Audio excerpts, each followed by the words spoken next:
ถาวรวัตถุภายในวัดทอดถวายณวัดดอนตันตำบลเหมืองแก้วอำเภอแม่ริมจังหวัดเชียงใหม่ตรงกับวันเสาร์ที่1 พฤศจิกายนพุทธศักราช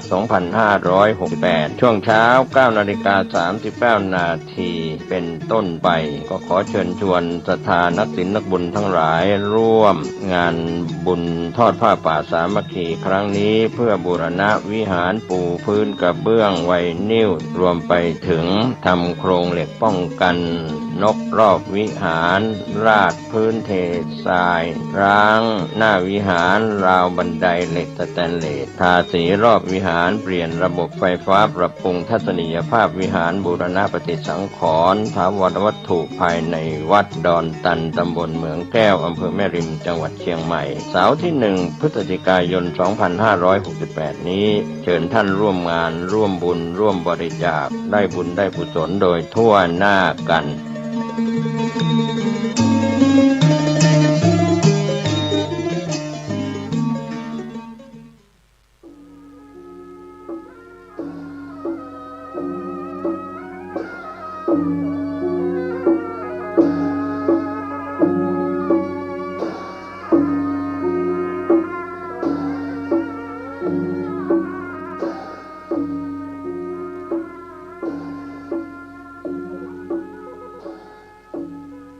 ขอความเจริญในธรรม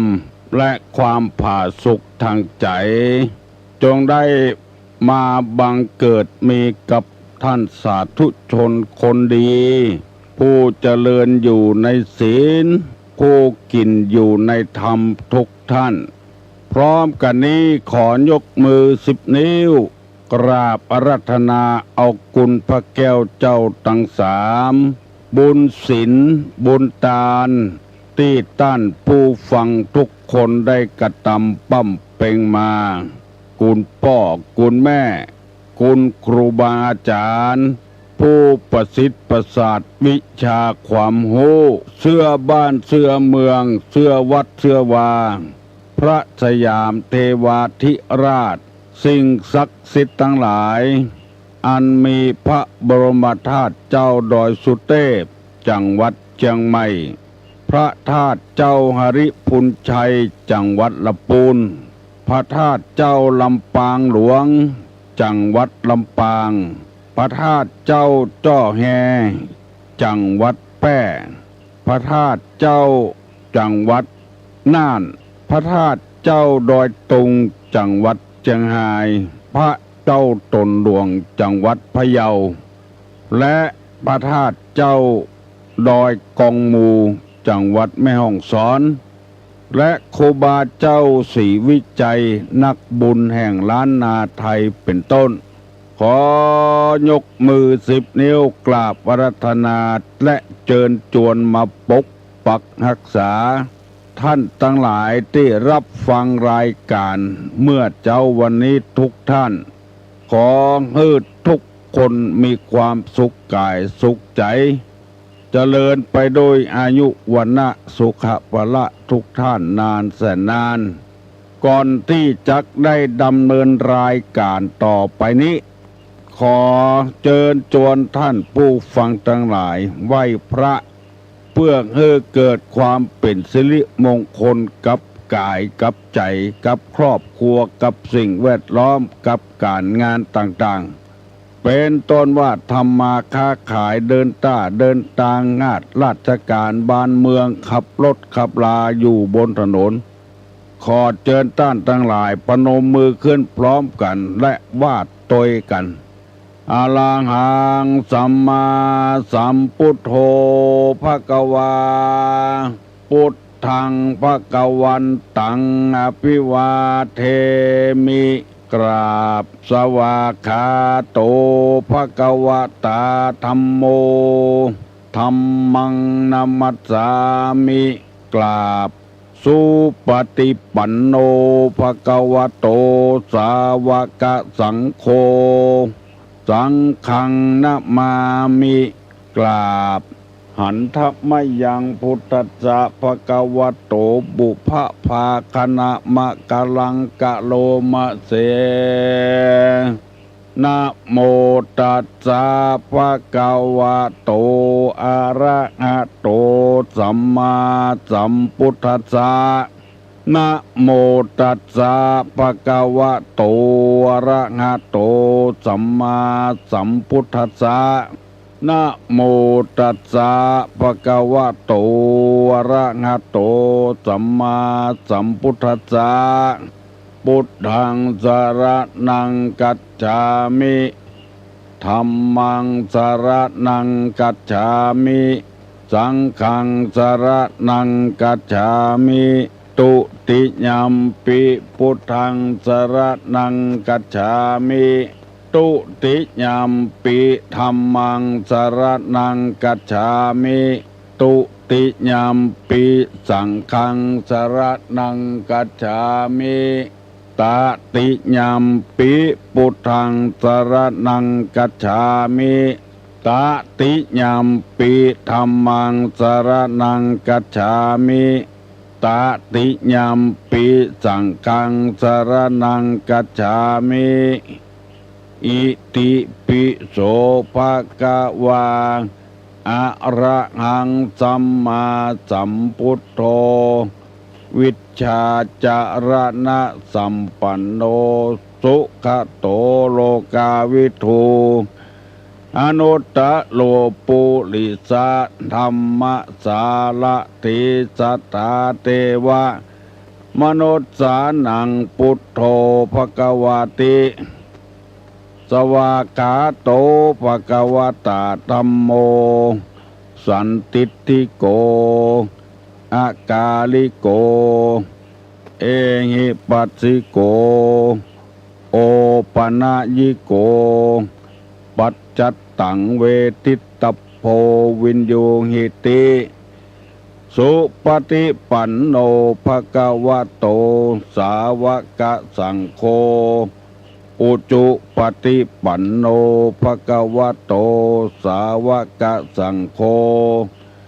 ญาญาปฏิปันโนภะคะวะโตสาวกสังโฆสามิจิปฏิปันโนภะคะวะโตสาวกสังโฆญาทิตังจัตตาริปุริสายุคานิอัฏฐาปุริสาปุคลาเอสะภะคะวะโตสาวกสังโฆอาหุไนโยปาหุไนโยทักขิไนโยอัญจลิกาลนิโยอนุตตลังปุญญเขตังโลกัสสติกราบหนึ่งกราบสองกราบสามกาเลนะธรรมัสสวนังเอตัมมังคละมุตตะมังมาแล้วนึเสียงกองเสียงกองเสียงมองต่ำเข้าเสียงตุเจ้าเทศนาธรรมมาถึงบ้านมาถึงบนเฮือนมาถึงที่นอนมาถึงในมุ้งในสุดมาถึงครัวไฟมาถึงห้องน้ำมาถึงบนรถที่ตั้นเปิดวิทยุรับฟังอยู่แล้วก็มาถึงในกาดในลีมาถึงแพะถึงป่ามาถึงบนรถจักรยานที่กำลังปั่นออกกำลังอยู่มาเพื่อเยี่ยมมาเยือนมาปะมาปี้กับมาพบกับพี่น้องทั้งหลายกูเจ้ารายการนี้เป็นรายการสดบ่ได้อัดซีดีอัดเทปอย่างออกดีใจที่มีพี่น้องคองหิ่งทั้งหลายปากันโทรศัพท์มาหาบอกว่าฟังตุลุงตึงวันเนอนอกจากฟังตุลุงแล้ว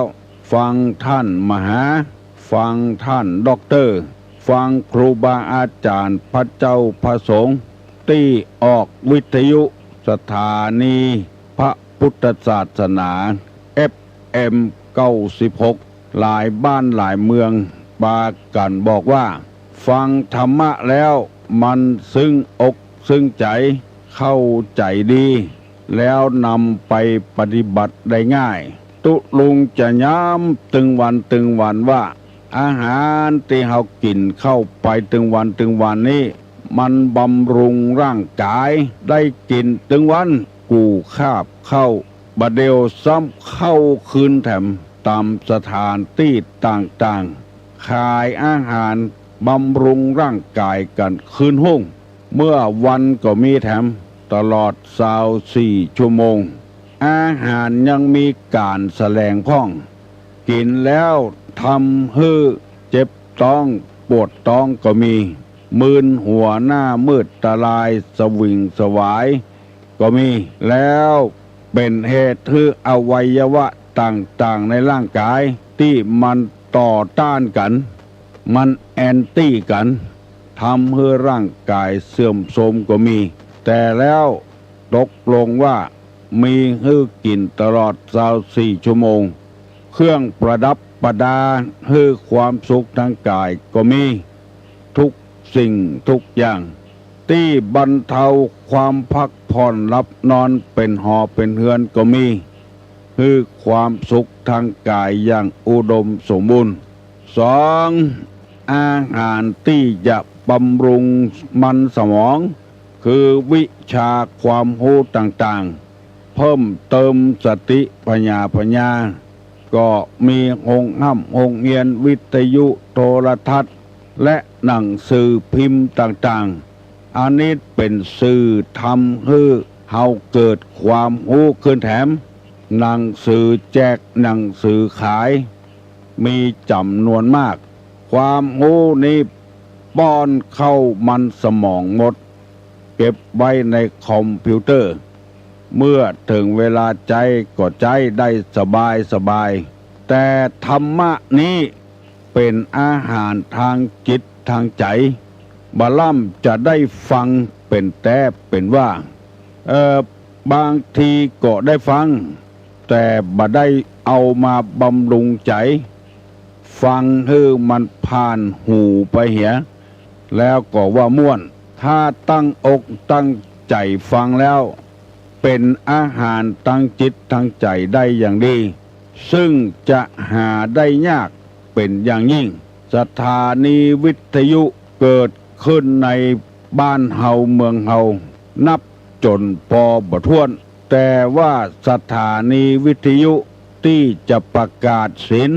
ประกาศธรรมนั้นมีน้อยมีบ่นักส่วนมากจะเป็นขายสินค้าจะเป็นการประกาศอย่างอื่นและเป็นการประกาศขายวัตถุสิ่งของต่างๆจะเอาธรรมะมาออกนี้เป็นทุกข์เป็นยาก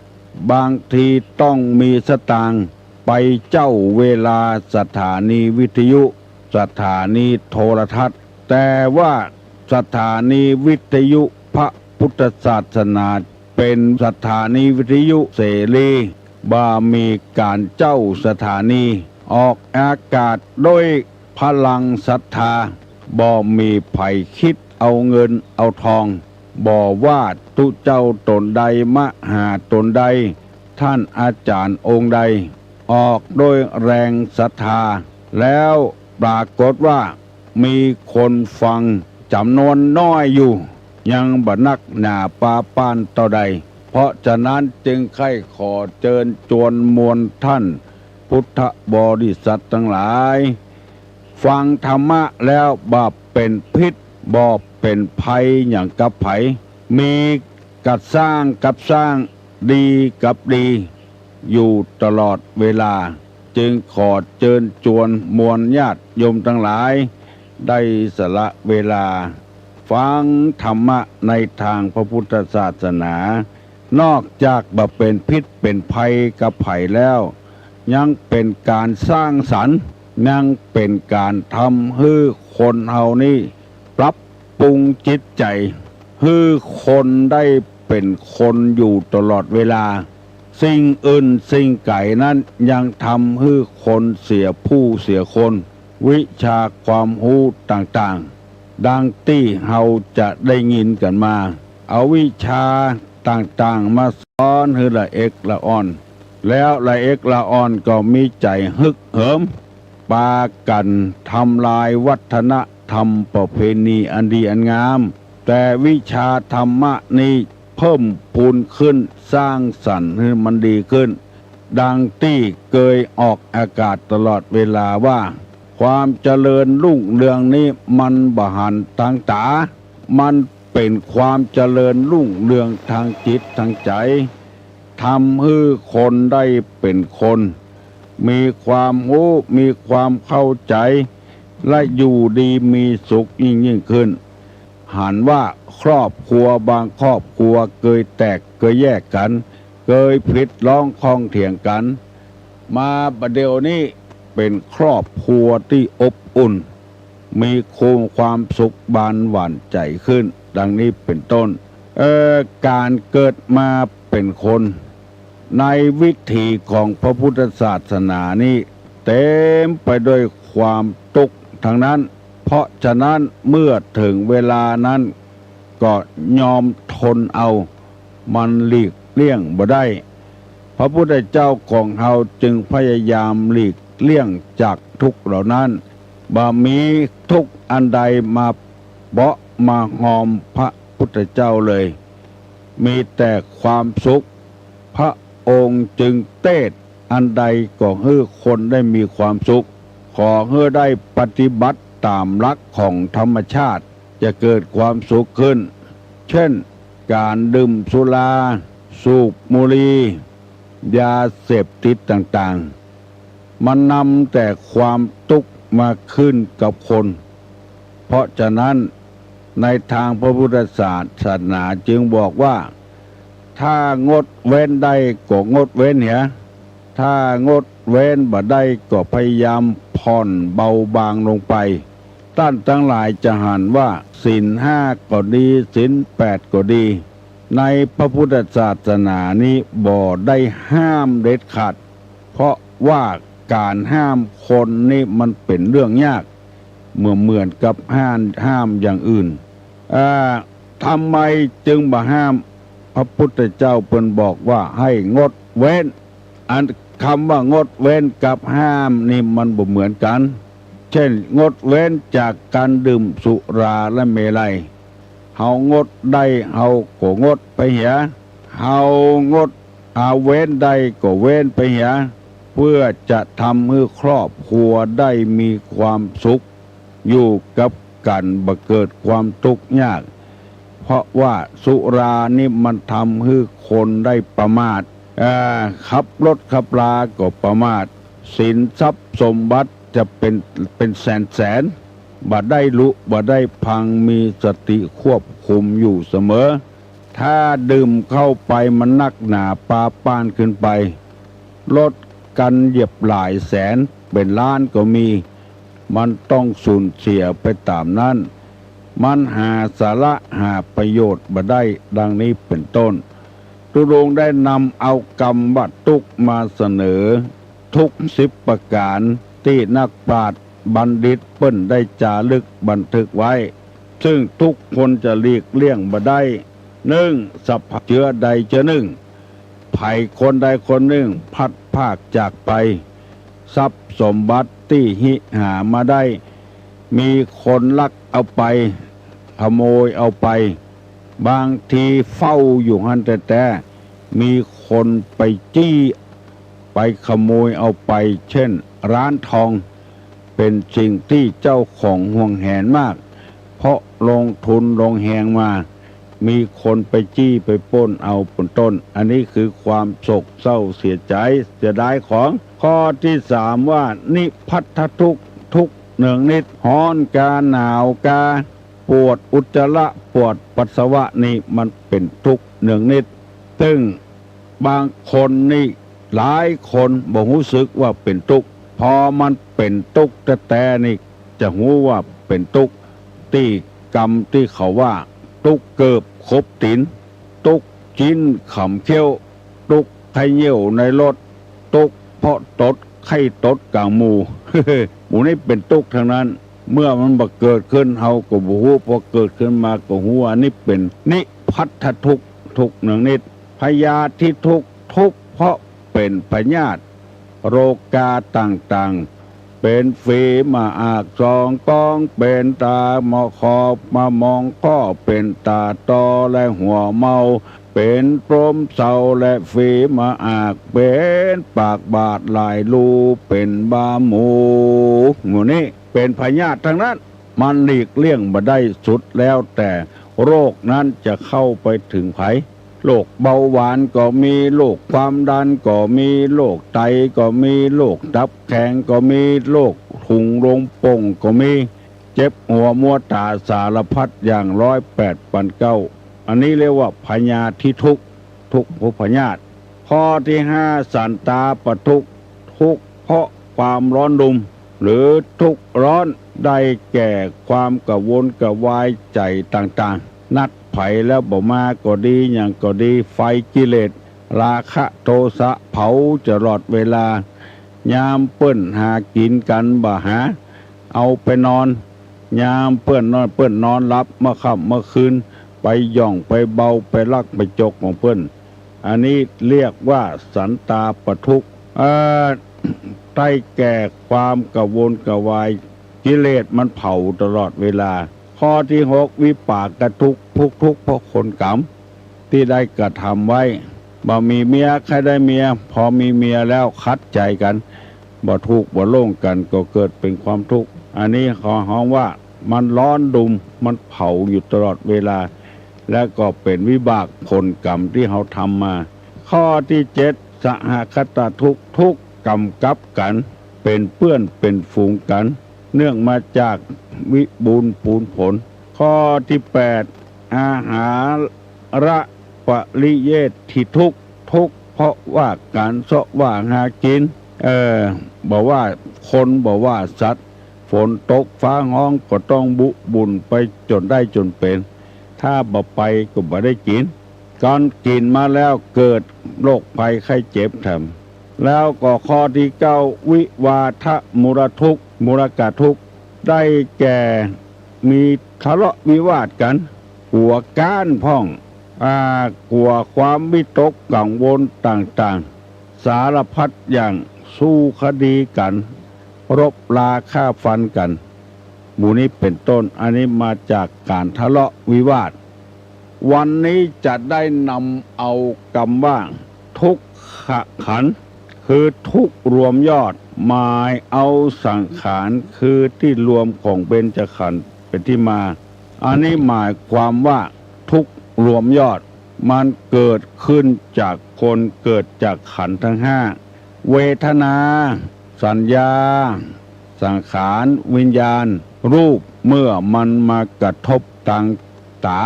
กระทบทางหูกระทบทางลิ้นกระทบทางจมูกกระทบทางร่างกายไปมีดเข้ามือพ่องไปต่ำอันต่ำนี่เลือดตกยางออกหมู่นี้แล้วมันไปรวมอยู่ที่หัวใจทั้งหมดตาไปหันหูปที่เฮาบ่ต้องการหันเกิดเวทนาขึ้น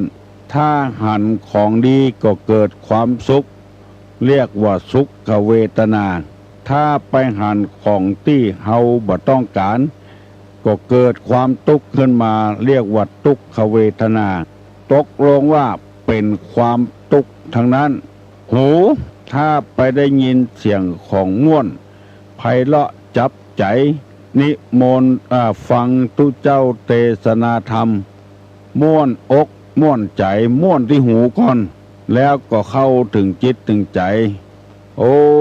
ม่วนแตะได้ยินได้ฟังเทศน์ยิ่งคนโบราณแต่ก่อนนี้ฟังธรรมมหาจาตุกันถึงเดือนนี้มาฟังกันที่วัดที่วาตุเจ้าเปิ้นก็พากันไปฝึกไปหัดเฮียนจะเป็นธรรมกุมารบัณกามัทธีกาธรรมมหาราชกานกรกากันทุจกโมนี้เป็นกันใหญ่ๆเปิ้นจะมีใส่กาบใส่ซ้อยกันเกิดความม่วนอกม่วนใจขึ้นมาหูได้ฟังแล้ว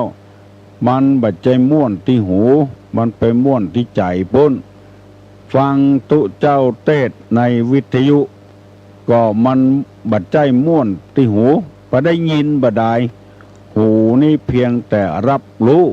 เหมือนกับปากของเฮาที่กินอาหารเข้าไปมันหวานกามันกลมกล่อมกาที่สำคัญมันอยู่ที่กระเพาะพุ้นจะลำบ่ลำอยู่ที่ปากเมื่อปากเกลกาลิ้นแตะต้องเข้าไปแล้วลืนเข้าไปมันอยู่ที่กระเพาะอิ่มมอกพอหายพอดีกาอิ่มนักลำไปกาบ่ปอกินกามันอยู่ที่จิตที่ใจปุ้นดังนี้เป็นต้นอันนี้เรียกว่าถ้าเป็นความดีก็เรียกว่าสุขเวทนาถ้าเป็นความบดีก็เรียกว่าทุกขเวทนามันไปรวมอยู่ที่ขันธ์ห้าพูนหมดตาหูจมูกลิ้นกายใจมันไปปะเข้าใส่ไปรวมที่จิตที่ใจหมดอันนี้เรียกว่าทุกรวมตาหันของบดีหูไปได้ยินเสียงที่บ่ม่วนหูดังไปสาบกลิ่นที่บดีลิ้นไปสัมผัสรสที่มันเผ็ดนักเค็มนักขมนักมันเกิดที่จิตที่ใจพุ่นหมดลิ้นเพียงแต่สัมผัสเท่านั้นกายไปกระทบไปถูกต้องตะปูตำนำแตงอย่างหมูนี่มันไปเจ็บที่ตั้งกายน้อยเดียวแต่ส่วนมากจะเจ็บที่ใจเมื่อเจ็บออกมาแล้วปากก็พ่นออกว่าปวดกะเจ็บกะหมูนี้เป็นต้นดังที่เฮาจะหันคนป่วยที่โรงพยาบาลเดือดกระวนกระวายออกมามันปวดที่ใจในพระพุทธศาสนาบอกว่าถ้าเฮาจ้างแบ่งมันหันก็สักว่าหันบ่เกิดความสุขบ่เกิดความทุกข์อย่างขึ้นมาเพียงแต่หันพอแล้วใจเฮาบ่ต้องคิดเพราะว่าตามันมีหน้าที่ของมันในการพอกการก้อยถ้าใครได้ยินก็ต้องใจหูถ้าใครหูว่ามันเหม็นกับมันหอมก็ใจที่หูดังเปิ้นแบ่งไว้เป็นขันอย่างนี้เรียกว่าทุกขขันธ์เป็นอย่างนี้สุดแล้วแต่ดวงใจของเฮาจะรับหูกาบ่รับหูอันใดที่มันดีก็รับหูเหียอันใดที่บ่ดีก็เอาขว้างเหียอย่าไปเก็บเอามาในอารมณ์ที่ต่างๆอารมณ์ที่มันบ่ดีจะไปเอามาบรรทุกเอามาบรรจุเข้าหัวใจคนเฮานี่ส่วนมากจะได้รับข้อมูลที่บ่ถูกต้องของดีๆบ่ได้นำไปกึดแต่ของบ่ดีมันยังบ่เกิดมาขึ้นเตื้อก็อ้างไปเหี่ยก่อนแล้ววันหน้ามันจะเป็นจะได้แถมจะเดือดร้อนเต้าใดแถมหมู่เนี่ยอ้างขึ้นมาเหี่ยก่อนแล้วก็เกิดความทุกข์ขึ้นกลัวแผ่นดินนี้จะล่มกลัวเกิดพายุไต้ฝุ่นมาปัดบ้านปัดจองปัดหอปัดเฮือนกลัวว่าลูกเกิดมาจะเป็นคนปากบิดปากเบี้ยวเป็นคนบดีบดักกับเปิ้นกลัวว่าเปิ้นจะมายึดบ้านยึดจองกลัวเปิ้นจะตัดถนนมาถูกหอถูกเฮือนกลัวไปเหี่ยก่อนอันนี้เอามารวมที่จิตที่ใจหมดทางพระพุทธศาสนาว่าขอให้ทำดีไปเหี่ยก่อนสิ่งเหล่านั้นมันยังบังเกิดขึ้นมาเตื้อฟังกัวเตื้อแล้วเฮายังบ่แน่บ่นอนในจิตในใจบางทีเฮาอาจจะได้ดิบได้ดียิ่งกว่านี้บางทีจะยิ่งกว่านี้เพิ่นบอกว่าอนาคตเป็นเรื่องความใฝ่ฝันแน่พ่องบ่แน่พ่องส่วนมากนี่มันจะบ่แน่อย่างที่ปากันซื้อหวยฝันไว้ในอนาคตว่าหวยใบเนี้ยถ้าถูกแล้วจะซื้อหั่นจะซื้อนี่เนี่ยพอเอาไปกวดบ่ถูกสักกำมันแป๊ดไปเหี่ยวิทย์ไปเหี่ยเลขเดียวมันก็เกิดความทุกข์ขึ้นมาเพราะฉะนั้นในพระพุทธศาสนาสอนว่าอนาคตนี้เป็นของบ่แน่เพราะฉะนั้นจะไปใฝ่ฝันมัน2อดีตที่ล่วงแล้วมามันเลยไปแล้ว เหมือนน้ำมันไหลไปแล้วเฮาจะห้องมันคืนมามันบ่คืนแล้วมันไหลไปตามเวลาของมันเวลาก็เช่นเดียวกันจาก6 โมงไปเป็น7 โมงจาก7 โมงไปเป็น8 โมง9 โมงเฮาจะห้องมันคืนมามันคืนบ่ได้แล้วเป็นหลักของธรรมชาติเพราะฉะนั้นในพุทธศาสนามีพระพุทธเจ้าเป็นเจ้าของศาสนาเจ้าของธรรมะเพิ่นบอกว่าปล่อยมันล่วงเลยไปเหียบ่ต้องเก็บมากึดมาเล่าแล้วยังมีกรรมสุภาษิตโบราณเปิ้นว่าไว้แถมว่าตุ้มผ้าลายหมาเฮาโคนกรรมเก่าจังพิษหัวกันมันเลยไปแล้วบ่ต้องเอามาคิดแล้วถ้าเฮาบ่ได้ทำสัญญาอันอย่างจากกันเป็นมั่นเป็นเหมาะเป็นแต่เป็นว่ามันเลยไปเหียสิ่งที่สำคัญที่สุดก็คือเวลาบัดเดียวเนี่ยคือปัจจุบันเนี่ยสำคัญที่สุดอยู่ที่ตัวเฮาจะให้มันดีอยู่ที่เวลาปัจจุบันนี้เฮาจะให้มันหายอยู่ที่ปัจจุบันเนี่ยถ้าเฮาทำกึดหายก็จะเป็นหายกึดดีก็เป็นดีส่วนมากนี่เปิ้นจะให้ทำดีวันเนี้ยเป็นวันสำคัญที่สุดเฮาจะไปเวียกการให้มันดีขึ้นเป็นที่เปิงอกเปิงใจของเจ้าของนายคือทำตัวให้มันดีที่สุดวันนี้ดังที่ตุลุงเกยอู้ว่าเฮาเป็นคนไข้ถ้าเฮายังมีสติควบคุมอยู่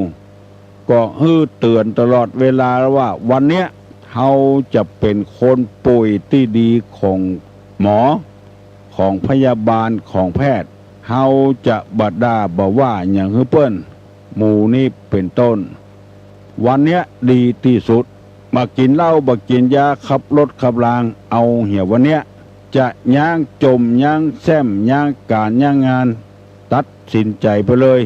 จะย่างสิ่งที่มันบ่ดีก็ตัดสินใจไปเลยเอาเหี่ยวันเนี้ยมีคนหลายคนโทรศัพท์มาหาตุลุงว่าเวลาเนี้ยยังมีวิบากอยู่วิบากที่ว่านั่นก็คือมักจะกินเหล้ากินยาตุลุงแก้ให้เปิ้นว่าเฮาย่างเหี่ยวันเนี้ยจะเตียวไปหาเหล้าเฮาบ่ไปละบอกว่าเหล้าเนี่ยเป็นนำโรคนำพยาธิมาสู่กูทำให้กูมีอายุสั้น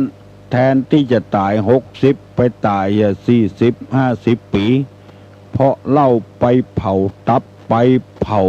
ปอดทำให้เสียสติมึงนะเป็นคนร้ายที่สุดจะทำให้กูอายุสั้นทำให้กูเสียชื่อเสียเสียงกูเกิดมาแม่กูบ่ได้เอาเหล้ามายัดปากกูเอานมของแม่มายัดปากทำให้กูใหญ่หน้ากาบานขึ้นมาเหล้าเนี่ยเป็นอันตรายที่สุดเฮาว่าให้มันติ๊กว่าเข้าเมินไปมันก็สามารถย้างเหล้าได้อันเนี้ยมีวิธีที่จะแก้ไขไปกินน้ำมูกน้ำมนต์อะไรอย่างที่ไหนไปยาที่ไหนมันตึงถ้าใจเฮายังสู้อยู่เวลานั้นมันตึงเอาอยู่ติ๊กถือว่ามันเป็นของดีของงามในศาสนาบอกว่าปัจจุบันเนี้ยเวลาเนี้ยดีที่สุดแล้วจะอาบน้ำ ถ้ามันอยู่บึดก่อนกำเดียวก่อนเอาเข้ามาเดึกมาเลยบ่ได้อาบน้ำสักกำเพราะว่าไปถ้าวันหน้าอนาคตมันของบ่แน่บ่เดียวเนี้ยจะอาบละลุกไปอาบเพียเฮาสามารถชนะมันจนได้จนเป็นปอกออกแม่ออกยกมือขึ้นไหวตุลุงจะปั่นปอนแล้วเนออายุวัฒโกขอให้มีอายุมันยืนยาวธนวัฒโกขอให้มีทรัพย์สมบัติวัฒนาถาวรบ่ให้ได้เดือดร้อนกับทรัพย์สมบัติพัฒนาเจริญรุ่งเรืองไปเลยสุขวัฒโกให้มีความสุขกายสุขใจโกศิริวัฒโกให้มีศิริคือความงามความเจริญรุ่งเรืองบ่ให้ไผดูแคลนให้มีผิวพรรณเจริญรุ่งเรือง อายุวัตโกธนะวัตโกสิริวัตโกยัสสะวัตโกพละวัตโกสุขวัตโกตุสปปาตุกะโลกาปญญาเวลาสุกาจันตุจุปตวาเนกาอันตรญาปิวินาสันตุจติจสาใจยะสิทธิตนังลาพังโสถีปะกยังสุขังพลังสิริอายุจวโนจะโพกังวุธิจยะสวาสตาวัสสะจะอายุจจีวสิทธิภวันตุเตสัพปีติโยวัจจันตุสัพพะโลโกวินัสสันตุมาเตภวะตวนตะลาโยสุขีติคายุโกภวะอภิวาตานาสีริสนิจังวุธาปจายิโนจัตตาโลธรรมาวัฏันติอายุวันโนสุขังปลัง